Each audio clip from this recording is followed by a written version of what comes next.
back to another episode of the Comedy Bureau Field Report. The Comedy Bureau Field Report, of course, is a member of the Believe podcast family. That is BLEAV. Believe Podcasts, that is the name of the network that we are on, and that is why the name of this podcast in your favorite podcast platform is Believe in the Comedy Bureau Field Report. Maybe I'm starting to believe in it, but maybe believe, I don't know. Believe, I'm not the silly pronunciation of believe. You're hearing this intro in much higher quality than normal because our guest this week, we just got right into conversation because she is one of my oldest friends and one of the funniest people. And we really lost ourselves in a lovely, lovely chat about what has been going on in quarantine for her and what she envisions in doing comedy going forward, because she largely has not been doing that, even though she is so funny. Her album Organism is available everywhere, and you should just follow her on all the things because she is one of my favorite people and favorite comedians. Please give it up for Lizzie Cooperman and the conversation that we're about to have right now. Do you call a chest of drawers a bureau? Yes. Wow. Okay. I mean, that's kind of like, I mean, I've been doing this for so long. Why wouldn't I? Right. Yeah. I love it. Okay. No one's calling it the comedy dresser. No one's calling. I'm sure there was a club probably in the early 90s that got closed immediately called the Comedy Dresser. Yeah. Okay. And then they had a dresser on stage. You know, you know how literal comedy clubs have to be. Oh, yeah. You ever play the jukebox in Peoria? Of course, they have a jukebox on stage. Yeah, I mean, hopefully I'll start seeing the insides of these places at some point. No, that's what I mean. You know, talk about however you want to talk about it, but I was like, I remember, I think we texted maybe at sort of the beginning of lockdown, and you were like really, concerned is severely underscoring it. Right. Yes. You're severely immunocompromised. Yes. And I thought, in my mind, it was going to be just me at home and everyone else just running around, because this was before, you know, they issued serious lockdown and, you know, and that before I had really a sense of it as it unfolded, I thought, oh, well, I have to stay home and be this kind of like, I don't know, I almost felt like an invalid or something. Right. Just like, should I just, you know, lay under a quilt and have soup dribbling down my face? And this is the epilogue to your Hollywood Oracle character. I mean, I was scared, and I was the entire time. I did not step foot in a grocery store until yesterday. Wow. And I actually left LA when it was starting to get pretty bad. My lease was up and I was really miserable. Mm-hmm. And I thought, I can't think of anywhere in LA where I'd want to move, where I think about it and it makes me happy. You know, I kept going online thinking, so I moved to Burbank. Like that's my, that's my big move, you know? Yeah. So, because Emily lives in Burbank. Well, I was thinking about like where I could go that would give me any sense of joy, or because you have to, I don't know, you live alone as well. No, I have a roommate. Oh. You know, couples who love each other dearly have been tested in this time. Right. That's so true. Imagine if you're dealing with somebody who's like and they're out over there. Imagine if they're just slightly annoying, just slightly. Right. And it's like, oh my God. Oh my God. Right. Right. Did you know this person before? No. Okay. No, I moved out of my parents' house 2 years ago. I remember. Yeah. And she, you know, I live in Larchmont. It's 2 bed, 2 bath. I mean, it's pretty great. Yeah. Yeah. So, and it wasn't too expensive. I only paid $9.50. That is the perfect place for the Comedy Bureau to rest, is in Larchmont. Yeah. It has kind of a, that a Larchmont has, that feeling of stature. It kind of goes Mhm. along with this. I can see you walking down Larchmont Boulevard with your scepter. Yes. Yes. I use my scepter to clear the path at the farmer's Yeah. market. Out of my way. I have to get to the artisanal honey now. I do buy artisanal honey there. It's very good. Oh my God. Isn't there a toy store in Larchmont that's like really Like old? generic toys, but they're marked up like Oh 300 yeah. or something? Yeah, it's like as you walk sort of south on Right. Larchmont to like near the Bank of America. Yeah. Right. Yeah, I Much forget what it's called. respect. I support small businesses. Yeah. I'll withhold the name of the toy store. Sure. Is But- go on. But I like that you're there. I can see how that would be trying. I've been kind of pretty relieved to be alone during this time. I would have loved being alone, but tell me. Oh, so I was talking to my friend Chris Crofton, and I said, Mhm. what's, within driving distance? And he listed all these places. And when he said New Mexico, I thought, yes, I'm going. Wow. So I put all my stuff into a storage unit in October, Uh-huh. and I drove 12 hours straight. Can I guess? Sure. Santa Fe? Yes. I was gonna go Taos, but then no, it's like Santa Fe. I think it's Santa Fe. Well, I did visit Taos for a minute. I did drive to Taos, which is wild. Have you been to New Mexico? Or The younger half of my life, I drove so many times around across the United States with my folks just moving, and we Oh. drove through New Mexico quite a bit. Okay. Yeah. Do you have any kind of attachment to it, or? Not particularly. Mm. My memories of New Mexico were okay, Mom. What is different about this rest stop that sells turquoise jewelry versus the last 3 we went to? Is there a difference? She's like, shh, I'm trying to make a deal. I'm trying to make a deal. Well, I will say I stayed in an Airbnb. The first place I stayed was above a reflective jewelry shop. Wow. It was kind of Nancy Myers-esque, Sure.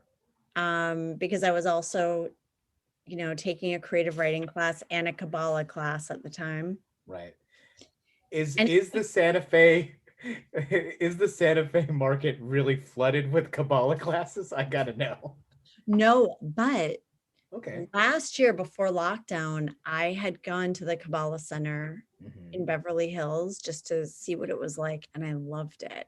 My Awesome. mom took a couple of Kabbalah classes, and I remember her telling me about them and being really intrigued by it years ago. Right. And so I just looked to see if they had any online classes, and I'm in level 4 now. Look, I'm wearing a red string bracelet. Awesome. I had Kabbalah class tonight, actually. Oh wow. What did you learn about ancient Jewish mysticism, Lizzie? Well, I can tell you some beginner lessons. I understand there's a huge significance with the tree. That's what I know. The tree of life, right? Yes. The 10 points in the tree of life, right? Mhm. Okay. Well, what I'm going to tell you is not about that, because that's kind of complicated, if you don't mind. Oh, But no, what I'm no. going to say is, what in level 1 Kabbalah is all about not being reactive. Mm. And that kind of the key to everything is, even if you're given the worst news of your life, Mhm. you pause and say, what a pleasure.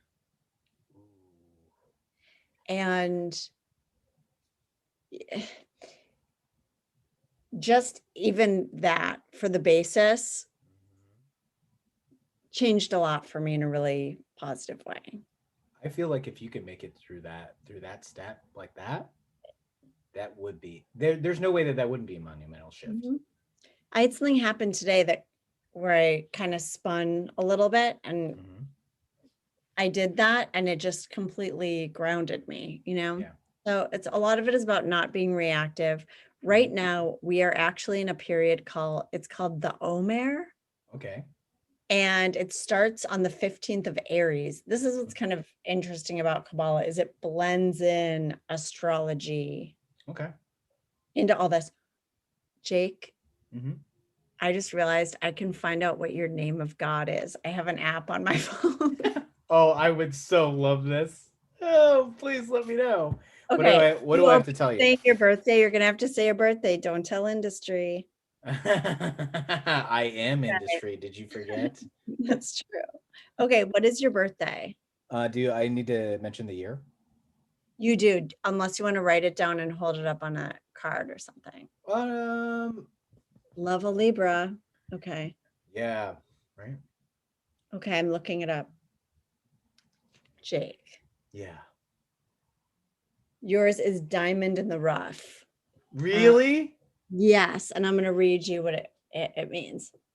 Here I accomplished nothing less than the complete transformation of negative situations into positive opportunities and blessings. Mm, Mana, or is that manna? Manna. I feel like it's mana. I think it's manna as well. Manna rains down upon me. I know that does not mean bananas. Yeah. Manna, what does it mean? Isn't Is it mana that is it that sort of like golden good bread that fortune or yes? yeah that God gave to like I forget which biblical character, but some Right. Okay. Yes. Like I know it's not it's no oh what bananas rain down on me. uh-huh. Life begins to taste like anything my soul desires or imagines. So Mhm. your birthday is literally about the transformation of negative into blessings. Wow, how about that? That's interesting. Because I mean, kind of my story a little bit, right? Yes, about your birth and everything. Yeah. Were you were born in a temple or you were found No, in a temple? I was found in a cathedral. I was born in literal distress. My birth mother was on the run from terrorists, and that is the reason she left me in a cathedral she never went to. Where was it? In Manila.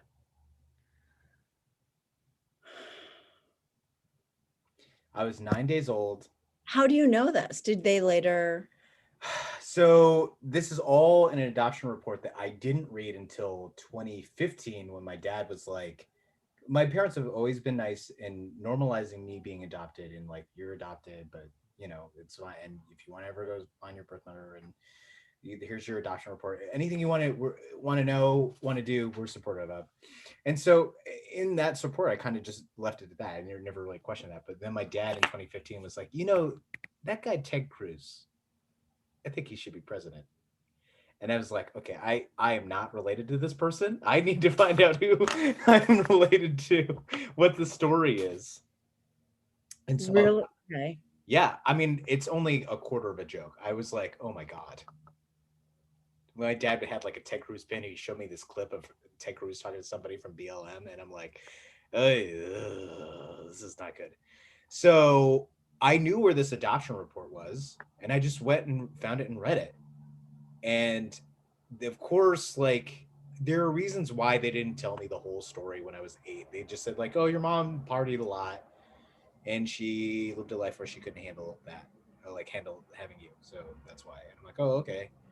But the real story was much, much more. I mean, like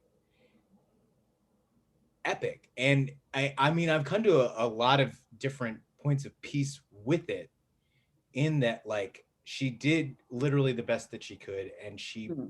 tried to save me in so many ways and she bet that like her acts would lead to the life that I'm leading now. And um are you on Clubhouse, Lizzie? That is so funny. I just changed my bio on Clubhouse to I'm not sold on this. Very good. All it is Patty Stanger yelling at people. Any channel I go to, she's like, "This is why you're single." I feel like it's just a platform for Patty Stanger to Can share. you just do your Hollywood Oracle character on Clubhouse? Just them modding a room. I would love to. I mean, I think that's a great idea. I haven't figured out. That's part of all of this too, is like, I haven't figured out how to not do live comedy. Right. I don't know what I'm doing. So neither does anybody else. Really, I tried to have a podcast in the beginning and it was so much. I remember work. Then my computer crashed and I was like, I don't know if I can sustain this. And I felt really bad because it's fine. People were listening and I feel like I let them down. So now I'm going to pitch another one. Yeah. Look, Get back into it. Yeah, that's lovely. But, I mean, so many people have taken a break from this time. So many people left LA, like yourself. Right. And I had to explain this to somebody today, how they were like, you know, things are reopening way too fast and people are like, you know, really in this dedicated pretending of like, it's fine, right? It's fine. So let's do shows. And that starts kind of bearing down on other comics where it's like, well, if people are doing stuff like, if I'm not out there, then like, I gotta be out there. Right. And I'm like, you don't. Comedy will be here when we get back. It's not going anywhere. It's fine. It's not. But what is happening? Because my feeling is right now, we're safe. It's going to be fine. I think it's a bit of an illusion. Sure. I think that. What do you mean? Like, we'll be safe. We'll be fine. I think that, and I said I'll do a show at the end of April. I have one coming up. Mm-hmm. We'll see what state the world is in then. You know, they might say, oh, this new strain is tearing the world apart and we have to shut everything down again because we're just living in a different reality. Oh, yeah. I have not adjusted to any of it on any step of the way.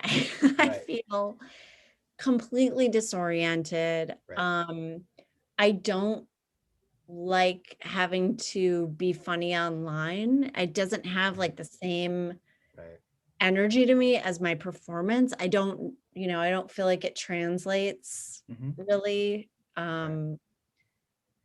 to crawl around in my apartment and post that. Like, I don't want to do that. I'm an adult also. And I take live performance. I have so much respect for it that I also don't want to just do it for my ego or to make sure my face is still there. It's like, I want to, revere it and give it what it deserves. Absolutely. And, but I also want to work. So I just feel so completely torn over it. I understand people wanting to rush back out into clubs. I completely get it. I hope they're bringing their own microphones and stuff. And I'm worried about the new double spearmint strain. Yeah. Oh my God. Let's call it that. Instead of like whatever, it's like B173 double spearmint. People will pay attention to something that's catchy. Double spearmint. I'm worried about it. And people are saying you're fine, you're protected. I'm dying to go to IKEA, for example. There are two things I really want at IKEA. I'm just gonna have to pull up and have some hero put it in my trunk for me or something because we don't have enough information. And this is how I've been feeling this whole time is every step of the way we think we have an answer and then new information comes out that debunks what we heard just minutes ago. Right. I'm right there with you. And there was even an article where there was an article about the vaccines. And they were kind of speculating, well, why do some people have this horrible reaction to the second shot? And the sentence in the article, it may have been The Guardian, but it was like, while there is no actual research backing this theory, comma, like there was a sentence that just made me want to scream, then why are you even writing this? Yeah. It said that maybe people who have a dramatic reaction to the second shot would have had a worse case of COVID, which is crazy because women and young people were having reactions, whereas men and old people were dying of COVID mostly. Right. And it was just exactly the opposite of all the information out there. And it just kind of made me realize we have no clue. No, And even people who say they're experts, they're no not. one can see into the future. No, no one can be a virus and think inside the mind of a No, virus. no. And I try to read as much as I can and be up to date as possible and as informed, but I still go forth knowing that I don't know all of it. And the only thing I can sort of maybe rest my laurels on, sort of the like conceptually with this, is like it'll be over when it's over, and it won't be over when it's not. So don't pretend like, oh, we got a certain percentage of the population that has their first shot, and we're in this tier, and the government said this, and and so I'm doing this and this, and my neighbor went out and got, like, it did indoor time, so that's like all fine, right? No, it's not. Nothing's 100% safe, and I know that's like like kind of fear mongering to people, and I empathize with that, but it's just I argue with my parents all the time about this. They're like, Jake, you can't let COVID run your life. And I'm like, I'm not trying to let it run. It does. It runs Yeah, all you of our don't lives. have a life if COVID if you do get COVID, you might not have a life. Yeah. Or you might get sick Yeah.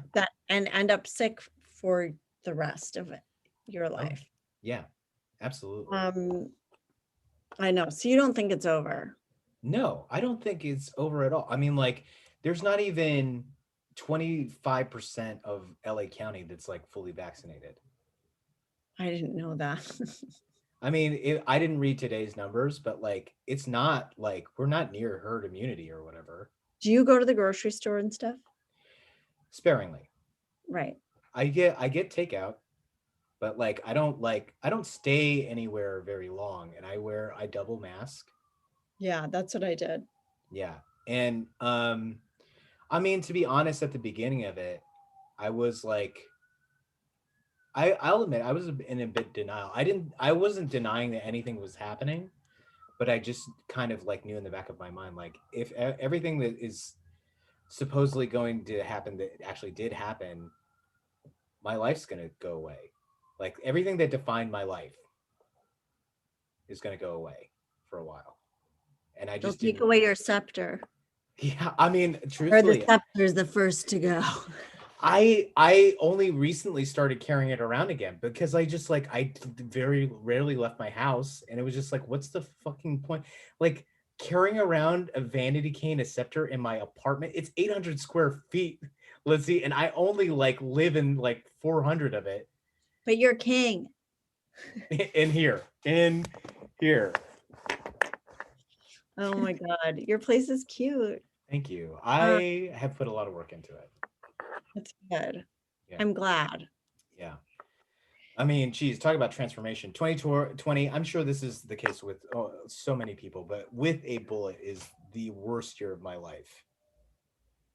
Right. I 2020. Yeah. I got my heart broken for the first time. Oh, okay. For the first time during this, which is like, it's double, triple, quadruple whammy. I mean, like, it's the first one. All my forms of self-care are a health hazard. Like what? Like comedy, gathering with friends, dancing, Oh, I see. going to move, like, all of it. And then, we're supposed to stay indoors, and it's like, well, I don't care how much TV I watch. None of it's as good enough to like make me not think about what happened. When did this happen? What month was it? June. Okay. And this was the first relationship I ever had. Right. And she is one of the best things to ever happen to me, and she did one of the worst things that's ever happened to me. Okay. And Pause. yeah. What a pleasure. I know. This is why I was like, oh, when you mentioned that, I was like, man, I mean, through 2020, there was all of that. I got appendicitis and I almost died. I didn't. Really? Yeah, When did this happen? October. I wish I'd known. I'm so sorry. It's okay.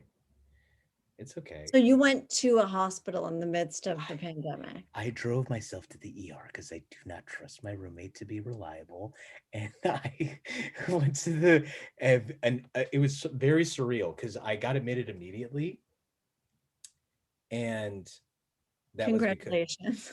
thanks. No one was there because of COVID. VIP. VIP. Yeah. But so all of that happened. And I mean, if I'm being really honest, like it was hard for me to say like what a pleasure or like sort of parallel to that, like people say for self-care, like, oh, practice gratitude, practice gratitude. I think that's good and important. But if I'm being truthful, so much of 2020 was like, yeah, I don't have to worry about where my next meal is coming from or where I'm going to sleep, but I am not grateful right now for this. I feel so miserable and just despondent. That's I when you become a don't care. poet. Yeah. I mean, it was always there. Poetry is what I did before comedy. That's right. Yeah. I am deep into the world of poetry right now. I mean, I remember you were teaching what UCLA extension classes. I was taking classes there. Oh, you're taking classes, right? Yeah, and I just finished one, and now tomorrow I'm starting a workshop at this place called Hugo House, Right. based out of Seattle. Mm-hmm. This is my way of dealing, is just constantly taking classes and That's trying great. to generate something, like trying to create something, you know? Well, you want, so I mean, that is a way, an outlet for you to create, but also you still are dedicated to enriching yourself. And I mean, aside from that, I've always known that we both had an affinity for poetry, and I always wanted to kind of like trade poems with you. I would love that. Yeah. And poems by, do you know Corey Johnson, the Why is that? comedian? Oh, yeah. I know Corey. She's really funny. She sends me pictures of poems that she likes. Not ones that she's written always, but just we just send each other good poetry. Right. Who's she into? I'll Like, start sending you stuff. There's someone she really likes. Someone named something Christie. I'm trying to remember. is she into like contemporary stuff? Is that? Yeah. Okay. I just studied with someone named Miguel Murphy, who is an incredible poet. Right. And so I've been really, now that the class is over, I'm like, okay, now let me get into him as a fan, you know? Right. Cool. The class is really amazing because he wouldn't leave written critiques. He would make videos. And so you would see a video in your inbox and it's like, my teacher made me a video. You know, and he'd be like, he'd read your poem and then go, okay, well, like if there was a line you didn't like, he'd say, okay, I don't believe that for a second. And he would just keep reading unapologetically, you know, and he would do the same with compliments, you know, that's stunning. Then no. What it should be, like, it was like you were seeing inside his mind while he was critiquing the poem. And that in and of itself was just fascinating. Right. And so I wrote 5 poems during that class. Oh, very cool. That I like, and I'm trying to put together a collection. My goal is for it to be by December of next year to have poems that I actually like. I wanted to submit for this book contest this year, and I was going through thinking some of these are not finished and haven't been given the attention that I want to give them. Right. And now I'm going through and I'm like, okay, it's like, it feels like I'm cooking. It's like everything's culminating. All these pots are simmering. Right. I just want to keep taking workshops and, you know, just elevating everything. And I'm sure by December of next year, I'm going to have poems that I did love that I no longer care about, or, you know, I'll have outgrown certain things, but it is wild. And it's also an opportunity to read other people's poetry and read poetry I would never be exposed to. Right. And I have to say, a lot of it I don't like. There's a lot that's so bad. Well, there's a lot that's so bad. Okay. There's a lot that's so bad. There's a lot that our society thinks is poetry that is not poetry, and that is a big problem. Yeah. Um, You're talking about who, like Rupi Kaur on Instagram or whatever? yes. Yeah. I mean, bless her heart, she Mhm. tapped into something. Mm-hmm. There's a lot that I think is not poetry. If Yeah. it does not have, metaphor, simile, anaphora, like if there's not even a touch of any of these things and it's just, you know what I'm talking about. Yeah. No, I mean, these people Just who preachy or schmaltzy or whatever, right. They walk around with this idea. Actually, there are a lot of clubhouse rooms that are like this, where it's just like everybody's in support of each other and everybody's just holding space and having nothing but love and light for each other. And it's like, after the 50th time you say that, it doesn't mean jack shit. Right. It's so true. I think that it's almost like we need, God, part of me. Yeah. People are afraid to go into the darkest parts of themselves. Mm-hmm. Yeah. Well, and that's what I guess there's a lot of bad, depressing poetry too, so that might not be the case, but to actually spend time with it, Right. Well, I think it's important. One of my biggest breakthrough, well, I would say first and biggest breakthroughs in therapy was like the idea and the concept and practice of feeling my feelings instead of like suppressing them out of like fear. Right. Like, I'm angry, so I'm just going to let myself feel angry rather than like, no, I'm okay. I'm okay. I'm not. And so that was like when I moved out 2 years ago, I was listening to like pretty much exclusively just thrash metal, just as an outlet to sort of accentuate my anger. And it really helped. Like, I didn't lash out at anybody, but that is, I know it's sort of counterintuitive, but it's like, because I let myself feel it, Right. It didn't boil over. Right. Right. No, I know. Have you ever done the artist way? I've done like, I mean, this is like me being me, but I've known about it for years and I've just done versions of it because I always want to do it my way. Okay. I mean, that's understandable. Yeah, but I've done morning pages, and actually, well, my version of that recently has been, so this girl who I still love and miss, and actually after 10 months of silence, she called me. I love how dramatically you said that. And after the 10th month of silence, the phone rang. There is so much poetry in that phone call. It was 5.5 hours, Lizzie. The longest phone call of my entire life. Oh my God. Speakerphone? How'd you handle that? Selfie stick? No, not selfie stick. No, I had my headphones on. Okay. Yeah. Oh, I would have to switch hands if it was actually like I was doing it that way. Right.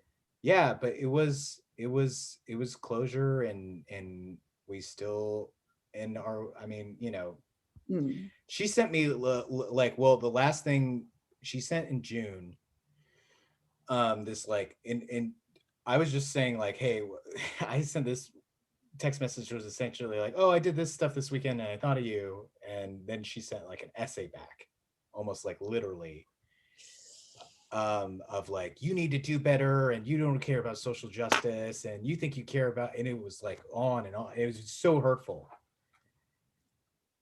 And I could not go, what a pleasure. But I didn't get angry.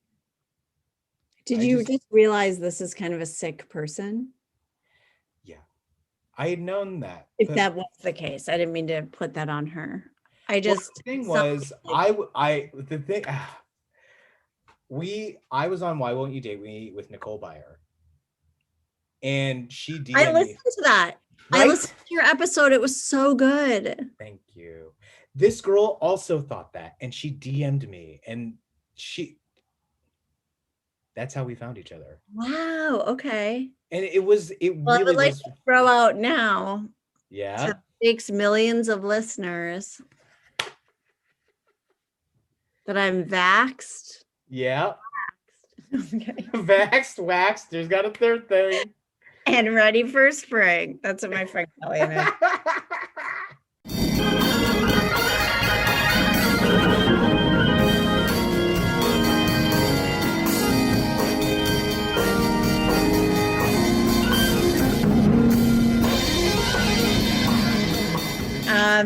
But I love that the podcast led to, it opened a door into a new experience. Oh yeah, it was like, well, that's the thing.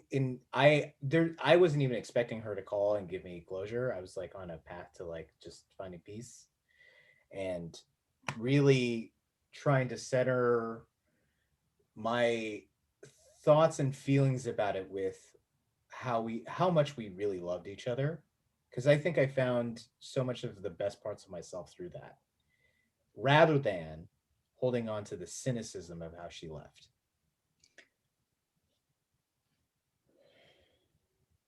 Right. Do you think it's, yeah, I'm just thinking about how right now it's spring and like it just feels like a time for renewal, which is a lot of that is like tied into the holiday of Passover and stuff. Sure. And possibly Easter. I don't actually know that much about it. Right. Do you celebrate Easter? I mean, like, I haven't really been celebrating anything in quarantine. It's been I'm feeling, I actually, so last Wednesday is when she's calling. I've actually, for the first time in a long time, I'm like, okay, I feel all right. Because I was not feeling good for a very long time. Oh, she called again? No, she just called, like, it was just like, yeah. Did you feel closure from that? Yeah, absolutely. Okay. So this is like really powerful. So what I was saying before about this time that's called the Omer, it started on the 15th and it lasts 49 days, which I think takes us into the middle of May. And it's supposed to be a time of deep transformation. Sure. And that any action you take during this time to improve yourself or kind of elevate your consciousness is going to resonate like tenfold. Sure. And that, I mean, I have been trying. You say that like you're an Omer expert. You're like, sure, yeah. No, I didn't mean to be dismissive. And I know you're kidding, but I was just going to say that so much of my time has, like, I think you know me well enough to know that I can't just like lay in bed and just stare at the ceiling to pass hours. I have to like just keep doing. And coupled with that though is I kept such an intense sort of like routine throughout this whole time, but a lot of that time was like, I mean, I know these are things that are supposed to distract me or make me feel better or whatever. They don't. But I knew that if I didn't do them, I'd feel worse. Right. And so, and eventually I had, I guess, maybe subconsciously enough faith in myself that like, eventually this will feel good. I mean, so like I would, a friend of mine got me into Buddhist chanting. I'm not Buddhist. I'm not, but like I do chant every day. Yes. I have a Gohansen behind me. Wow. I didn't even go that far. She was like, you don't have to have a Gohansen. You don't have to buy anything. Just do it wherever you want, whenever you want, and for however long you want. Yes. Like, that's great. That I can do that. That's been very helpful. The first sip of coffee I have, like actually the first half of a cup of coffee, I leave my phone inside. I go out of my apartment and just look out into the sky. And I have a nice courtyard to look at. And I just like sit in, usually there's a hummingbird. And I just kind of sit in that. And I have a lot of little things that I do every day like that, in addition to working out and cooking and doing origami and running the bureau and all of that. I feel invigorated and motivated now, but yeah, for a long time it was just like me going. Had to shoehorn origami into the list. Okay, no, you do origami. I do. I do. Whether I'm drinking my coffee or extreme surfing. Wait, do they have a wave machine in Santa Fe, Lizzie? My God. Oh, I miss it. Wait, where are you now? I feel like I should do the I'm official intro. Oh, I'm you're back. back. You're back. That's great. Yeah. I drove back Mhm. 12 hours. As soon as I left Santa Fe, my tire warning light came on. Oh no. So I pulled over to some weird commercial rest stop. I was just talking about this on Brendan's podcast, but like the men acted like they had not seen a woman in 20 years. They were like, how can we help you? And I said, my tire light is up. But they said they thought it was probably just like the sensor because I got a flat tire when I was in New Mexico. So I had to have it replaced. And I think when they put the new one on, it like knocked the sensor. But I drove 12 hours with a warning light in my car and it was pretty stressful. Right. And I was scared to go to the bathroom. So I used this thing called a travel drain, which is this long, hot pink like sock that you urinate into. It's not the funnel. Mhm. It like you pee into it and there's like gel at the bottom and it that like absorbs it and makes it hard or whatever. Right. And so I would just like pull over at a rest stop, put a towel on my passenger seat. Is this too graphic? No, it's all good. It's all good. I just have like a little trauma from it. I only Yeah. had to go twice on Right. my entire drive, which I'm so grateful for, but Right. it was nerve-wracking. Like if somebody sees me, am I going to go to jail? Like I am Yeah. exposing myself. I am Right. just fully squatting like a crazy person. You're not alone in that though. There's so many Right, people who right. like, yeah, like they traveled across country and they would just like they brought a tent and they would just pitch a tent wherever. 'Cause they Right. didn't want to like stay in a hotel or something. I just needed to get out of LA. I felt like I was going crazy here. I don't know. And also, did you know I had a peacock on my balcony for months that would not leave? I remember you talking about this. A giant, I'd say bigger than a toddler, Wow. fat, haggard peacock. Yeah. And I would just wake up and at a certain point, I would hear thud and I go, oh my God, she's back. Uh-huh. And I couldn't get out my front door because she was there, like there, and they're aggressive. They will Right. want to come inside. Right. And Oh, you so, talked about this on Brendan's podcast. This is where I remember this from. oh yeah, because he called He 911. called 911. It was the best prank anyone ever pulled on me because he called 911 and he's like, we'd like, my friend Lizzie's having this problem. And then he goes, Lizzie also threatened to SHOOT the president. And I go, Brendan, that is not true. And he goes, yeah, she did. And I go, I'm hanging up right now. And then they go, no, stop. It's not 911. It was Sean O'Connor. They were really pranking me. And it was the last thing I expected on Brendan's show, which I love. I love his show. It's so fun. I think World Record Podcast, if anyone wants to listen. He is upholding the classic art of pranking. He really is. And he's so committed to it. Yeah. That's one of the last I always keep ruminating on like some of the last things I saw before lockdown. And I remember Brendan would do live prank calls as a show from Friend Bar. Right. I know. Yeah. Was it Children's Hospital prank? Have you seen that one? Wait, which one? Oh, yes, I did. And some people walked because they were so uncomfortable. I can't even believe it. Right. Yeah. Go see Brendan Walsh. We don't need to ruin it for you. Yeah, absolutely. Yeah, when things are safe again, go watch Brendan Walsh / go listen to a World Record Podcast. Yes. Yeah. I did his show at the Friend. That was really fun. We pretended I was a jewelry influencer. Before all this stuff started, I had some jewelry company that was like, if we mail you rings, will you wear them on stage? Uh-huh. Who's gonna care if I'm wearing rings? Like, I know. I don't know. Maybe somebody, no but one's the point being, you would have to do a whole bit about it. right. Yeah. Yeah. I think I had a joke about being a jewelry influencer. I don't even remember a lot of my jokes. It's not like I'm at home running my act. Right. Oh, Like, and it's actually kind of crazy. yeah. I was going to answer your question. You were asking, like, what is going on right now? Well, the thing is, if you want to go to an open mic or a show indoors right now, you can. It's underground, it's illegal, and you shouldn't do it, but you could do it if you wanted to.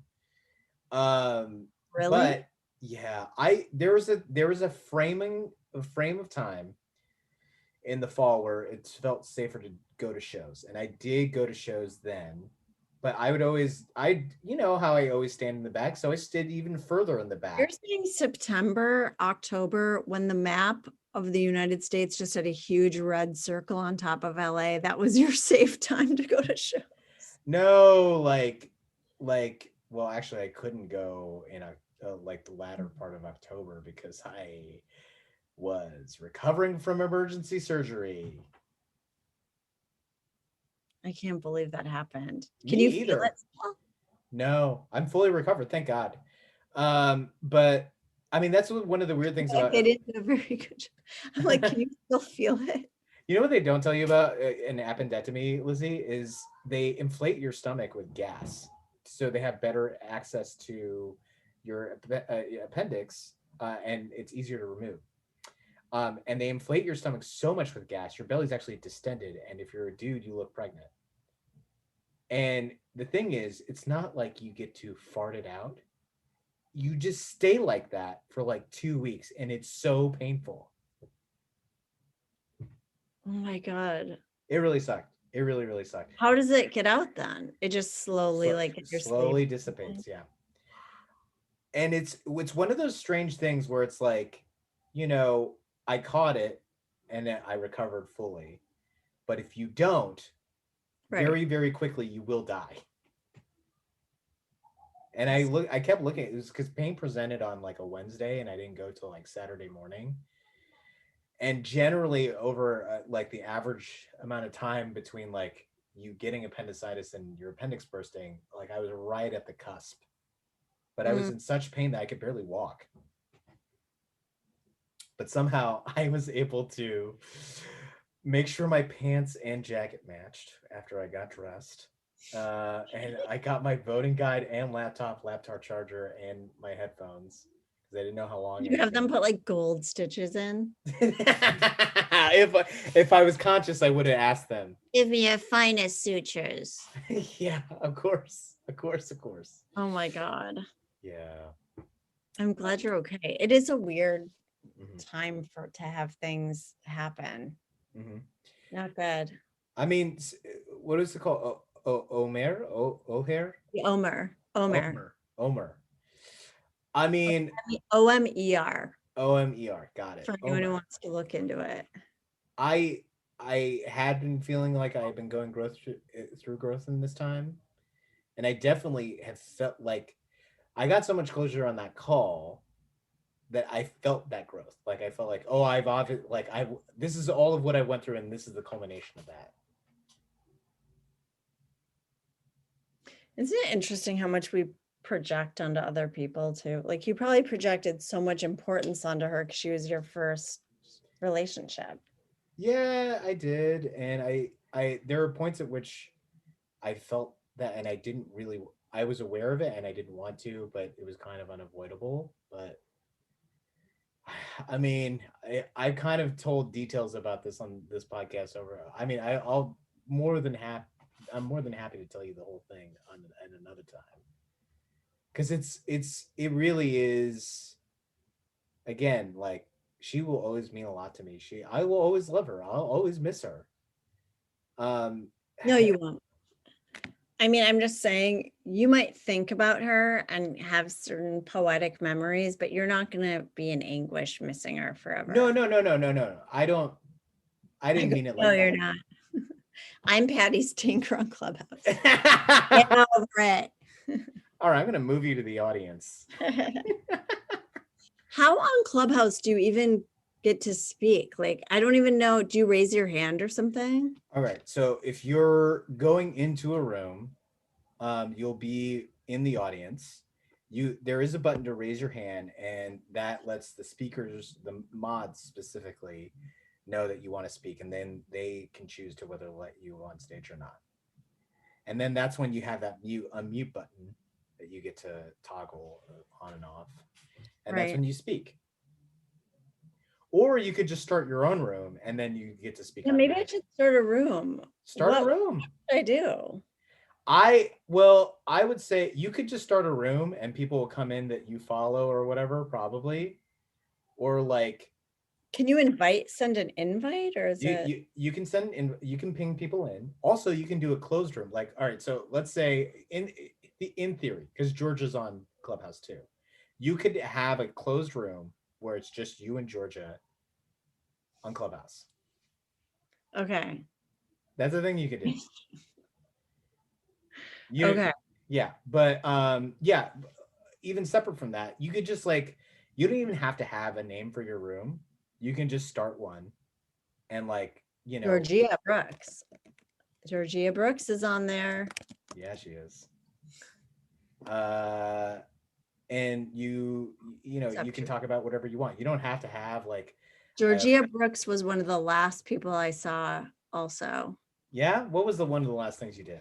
It was like at a bar. Well, oh, do you know what it was? Let me see. Because I imagine you started keeping yourself at home well before official lockdown, right? Georgia Brooks, I think it was her birthday or something, and I went to this bar to say hi, and I was so scared I just sat in my car. Like, I don't even know what to do. I had a birthday card in my car that's still sitting there that I never, like, I got too scared, or I was so scared I forgot to like sign it or whatever. Wow. And I ran upstairs, said hi, and then ran back to my car. And I also had a show at Covell at that wine bar. Oh, right. And I remember Casey Jane Ellison was on it, and Steve Hernandez and Heather Jewett. Right. And it was Heather Jewett and Sophia. Sophia, yeah, their show. Yeah. And I brought a Clorox wipe for the microphone. Right.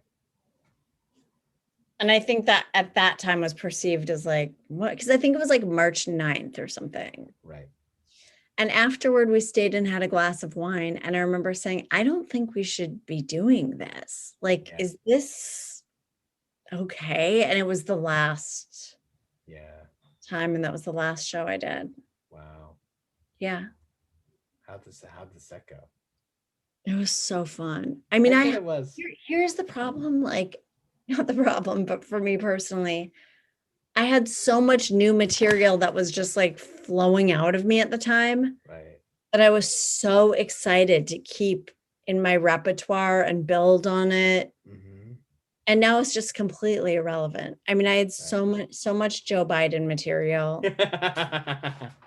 Yeah. Yes. And I had this great joke about how he chose a vice president. And not to pat myself on the back, but I did like the joke. I still stand by it and think it's funny. Right. And even, I don't know. And then it just feels like, what a waste. But it wasn't a waste. It's not a waste, but it's like, once we get out of this, we're all going to be talking about COVID, like everything is going to be, and I guess we do need to talk about it, you know? We do. And I mean, there's, I think, a sort of deeper human truth that, I think when anybody kind of goes over those like well-worn topics, that like, there's still something to be found there, especially if you're coming from a very personal experience.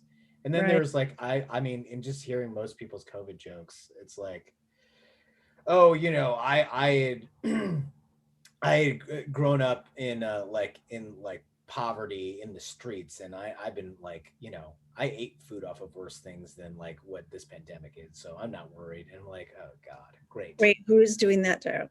No, it's there. That's like Oh, that is a sort of summation of like a premise, and oh, I see. yeah, that I've heard quite a bit. Oh my God. Yeah, it's just like people just saying like, oh, okay, like essentially the joke being like COVID, it wasn't that bad, or I'm not that scared of COVID. And I think Interesting. that's just a surface level versus actually my favorite COVID joke from all of this time is Lori Kilmartin's, but because it comes from such a real place. Her mom passed away from COVID. Did you know that? Right. Yes, I did hear about that. It's so Uh, horrific. Yeah, and hearing how it happened, it's like, why would you not follow protocol after that? But right. she's like, yeah, my mom How did it passed away. happen? I don't know that. Huh? Hearing how it happened, did you say? Yeah, so she was stuck in a nursing home and got it from there. Okay. And then when she was, you know, in a COVID unit, Lori couldn't use, she had to watch her mom pass away on an iPad. So sad. So Lori wrote this joke. I still think it's so funny. She's like, my mom passed away from COVID, but you know, she was a Trump supporter, so they counted as a suicide. Oh my God.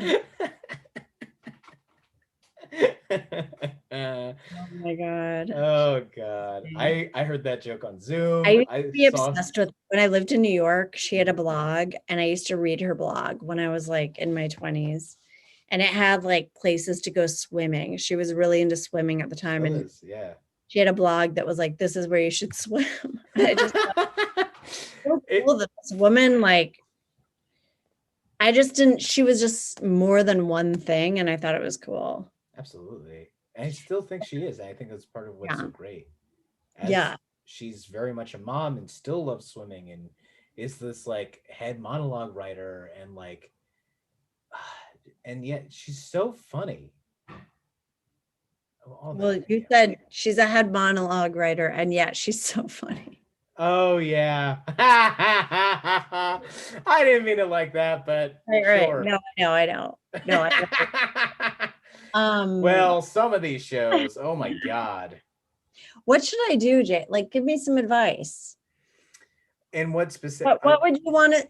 I hate online when people are like, "What do you want to see more of from me?" Because it's like, could we pander any more and forget what art is on any other level? But I do want to know, like, how to shift. How do I shape sure. shift? You know, I just don't Right. really know what to do. Well, for me personally, I mean, I just, For me, I want to know for me, for you, okay. like, what's your vision? My vision of you is, I think, like, in this time is like delving more into your like character stuff and seeing where that would Okay. lead. Okay. I like that. And Uh, really fleshing it out. I mean, you know, I actually get a tiny pittance of money to consult for Rush Ticks, which is one of the virtual comedy clubs that has popped up in this time. And like Oh, Maria Bamford does her shows on there. Maria, you'd actually maybe love this. Maria, for her latest live stream, she's gonna do an hour of stand-up virtually, and then she's gonna read a book, like, which may or may not be a bedtime story. We don't know. And then she's just gonna like fall asleep and the camera's gonna be on, and then it's gonna be on for like 9 hours or whenever she wakes up, and she'll like talk to whoever's like waking up with her when she wakes up. that's a really good idea. Yeah. I love that. Maria's really gotten inventive with like, Mm. well, also I think she, without even knowing it, was sort of prepped for this because she was running her hour with just individual people at diners. She would like tweet out like, oh, I Right. want to like run my hour at this diner, like we'll buy you lunch, which is like, oh my God, how beautiful. Like, you realize that your fans would pay for that, right? And you want to like let them watch it for free and buy them lunch. Yeah.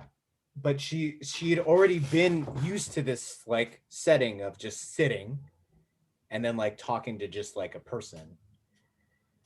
And I guess like you don't hear a whole room laugh. Right.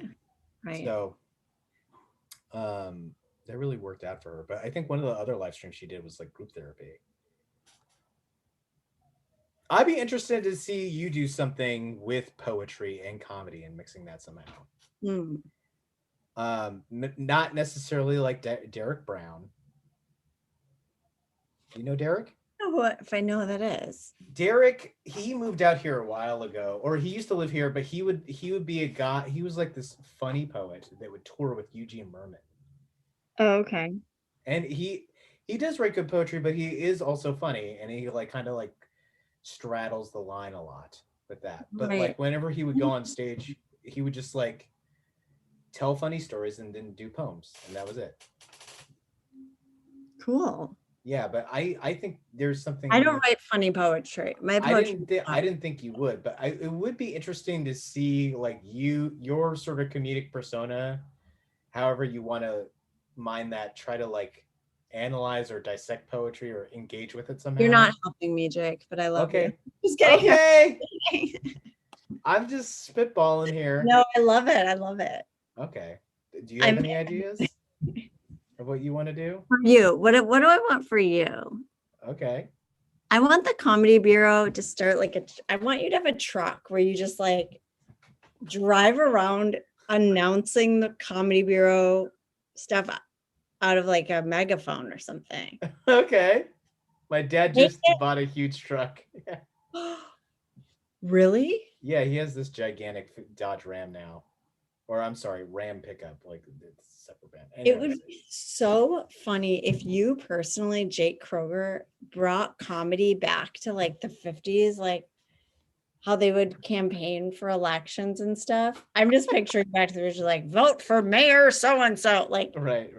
You just drive around going, Jason Sudeikis was nominated for the old-timey bureau and bring it back to the street. Wow. I wouldn't be opposed to that.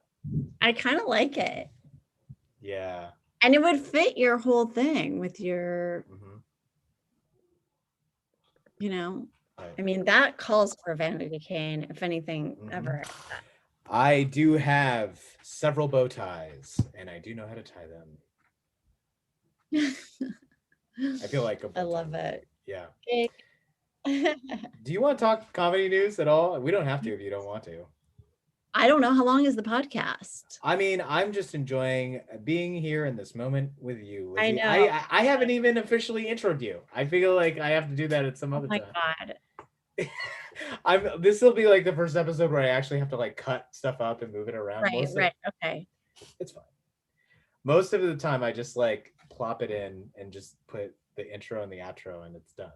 Okay. But no, do you want me to intro you? Sure. I mean, yeah. It's just all right. So basically, after if you want. I mean, I do. Well, you seem shy now. You don't have to intro me. I'm not shy. Well, it's you and me, Lizzie. I mean, you're one of the like my oldest friends in comedy. I love that. Seeing you at Joke Lab, I think I've told you this before, but why not tell you again? Seeing you at Joke Lab was such a revelatory experience. And like, oh my God, you could do comedy like this? I didn't know you could do it like this. This is great.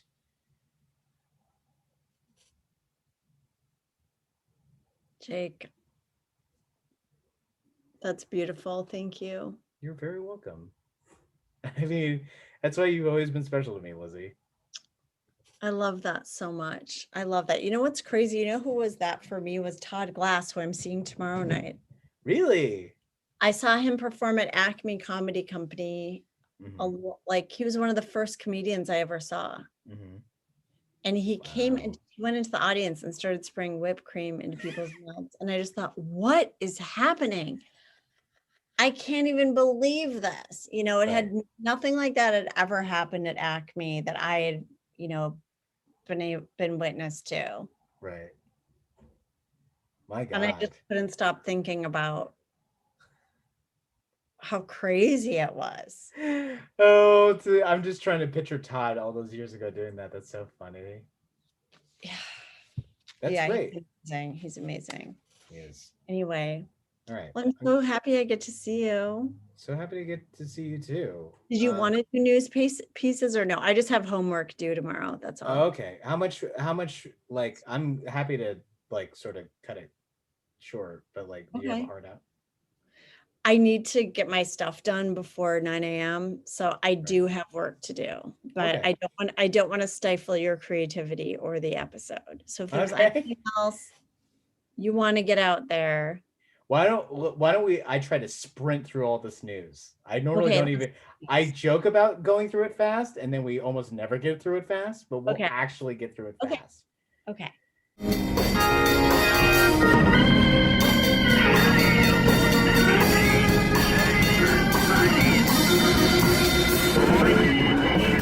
Okay, so, and I won't even go into the whole stories. So Paul Feig has a new series ordered by HBO Max called Minx, and it's set in the 70s, and it's about the first erotic magazine for women, and it's supposed to be a comedy.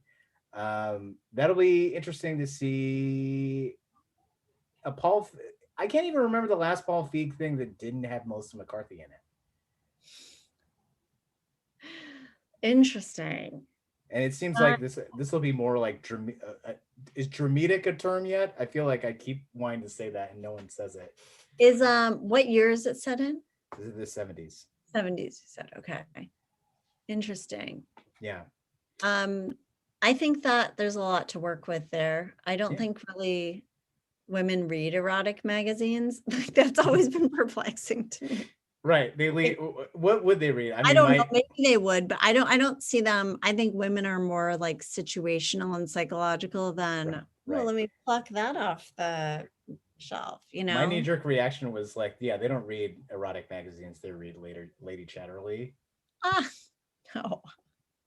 Maybe some women do. I don't know. Maybe some women are into it. Well, they definitely read 50 Shades. Right. Yeah. So, but this is an erotic magazine, so just pictures. Just pictures. Right? Yeah. I don't know. I don't know. I think it'll be interesting. It'll be interesting. Yeah, definitely interesting enough for so that'll be coming to HBO Max. I just got a series order. I didn't speak for all women when I said we're situational. Just to clear the air. Thank you for that. The Screen Actors Guild Awards were this past weekend. As far as comedy is concerned, the best ensemble cast in a comedy went to Schitt's Creek. The best actress in a comedy went to Catherine O'Hara, and the best actor in a comedy went to Jason Sudeikis. Catherine O'Hara won for Schitt's Creek, and Jason Sudeikis won for the aforementioned Ted Lasso. That show is sophisticated comedy. Mm-hmm. Each character in Ted Lasso, it's like it runs the court. Like it's not just, you know, these are multi-dimensional characters. A lot of it I just watched marveling at the writing. Can I confess something to you? You haven't. I feel like me even choosing the word confess might tip the cap a little bit. Okay. I don't like the show, but I've unpacked this in therapy because so many people deeply love it and explain it like as you have. I project my dad onto Ted, and that's why I don't like it. Okay, yeah. I mean, you must have the coolest dad ever. You're wrong. I'm just gonna say you're wrong. That is an iconic character, in my opinion. Like when I watched it, I thought, "Oh, this is new. I've never seen anything like this before." No, I truly do understand why people love it. Okay, and then what do you think of Schitt's Creek? I have not, in my grand of like catching up in television and during quarantine, because in truth, I didn't have time in pre-pandemic times. I was just busy like watching people's specials or sketches or albums and podcasts, and then going out to shows and mics and stuff. And it felt like watching TV was such a huge commitment. I haven't gotten around to Schitt's Creek quite yet. I'm so sorry. Why are you even reading these stories, Jake? You don't like Ted Lasso. You haven't seen shit. What are we doing here? Are we just ticker tape? Are we the marquee? I mean, normally an episode would progress with like, this would be sort of like the front end, and we'd get to sort of like riffing throughout it, and that would lead to other conversation. But this is coming in at the tail end as a first. So we've gone through so much. And what was the third item of business? I think this is what I'd be curious about your take on this. So Fox News is going to have their own late night talk show starting tonight. Who is hosting? Do you know who Greg Gutfeld is, Lizzie? Gutfeld? Exactly. Correct attitude. And Lizzie gets her phone to look up who Greg Gutfeld is. G-U-T-T. Okay. G-U-T. G-U-T-F-L-E-D. And the show is called Gutfeld with an exclamation. I have never seen someone whose picture matches their name. Yeah. Well as Greg Gutfeld. Oh. Okay. Yes. So this guy was a Republican. Oh, absolutely. He was a big part of Fox News. He would never say that he is a comedian. Like, he doesn't do stand-up. Greg Gutfeld wouldn't say that? Yeah. But yet they're posing it forward because, like, for eons. What are they going to do on this show? What is that even? How are they? What are they even going to make fun of? They're going to just dunk on liberals. Just dunk on liberals. That's all they want to do. That's their this is the problem. Fine. Like, I think philosophically, there can be comedy from all sort of like points of view. Sure. But I think there's sort of structurally or even chemically a problem when your comedy is like reactive, in the sense of like, oh, that's what you guys said about us. Well, we're going to say this about you. Like, right. And that's where I feel like so much conservative, quote unquote, humor is coming from. It's just this place of retaliation. Right. Yeah. And like, so there's a billboard across the street from Jimmy Kimmel Live for Gutfeld. That's the name of the show. It is? Yeah. And get the, I just want to hear. Gutfeld. It should be Gutfeld. Gutfeld. Yeah, I like that better. The tagline is cancel culture just got canceled. Why is that a tagline for a late night show? Exactly. That doesn't mean that's not okay. Even if they think that's clever, which it's not. No. That has nothing to do with a show. Absolutely. Like what? That's just bad writing and marketing. Yeah, and that's why I think, like, to my point about it being reactive, it's all reactive. Yeah. You know, and they in their sort of, I read an article about leading up to the premiere night, like somebody who works on the show commented, like, we're wanting to have this be a place where conservative guests aren't seen as targets. So, I mean, that's where they're coming from. They feel so sort of threatened, and, you know, I mean, this is like, you know, the war on Christmas people. I can't. Okay. Yeah. I'm curious to see it though. I'll watch clips online tomorrow. I won't watch it live. I have better things to do. Totally. Yeah. Well, Jake, thank you so much for having me. Absolutely. Is there anything you would like to plug? Where can people follow me on Instagram at Lizzie Cooperman? I don't really have anything. Would you like to plug your beautiful album? Sure. Organism. You can get it everywhere. I was privileged enough to be in the audience and enjoy the taping. It was truly great. Thank you for coming. I so appreciate it. Absolutely. All right. Absolutely. Thanks, Lizzie. So much. Yeah, absolutely. I'm Jake Rivera. I run the Comedy Bureau. You can find the Comedy Bureau at thecomedybureau.com, at the Comedy Bureau on socials. You can find me on Instagram and Not the Supermarket, on Twitter at MFJ Kroger. There are a lot of great causes to support at this time, so I ask you if you could support those, that'd be great. If you have money and generosity after that, please support me. All the links for that will be in the show notes. But until next time, is there something you would like to say as we sign off, Lizzie? Pause. What a pleasure. Yes. There you go. As the great Brody, I would like to say, as I do at the end of every episode, comedy is still happening. And as the great Brody Stevens would say, enjoy it.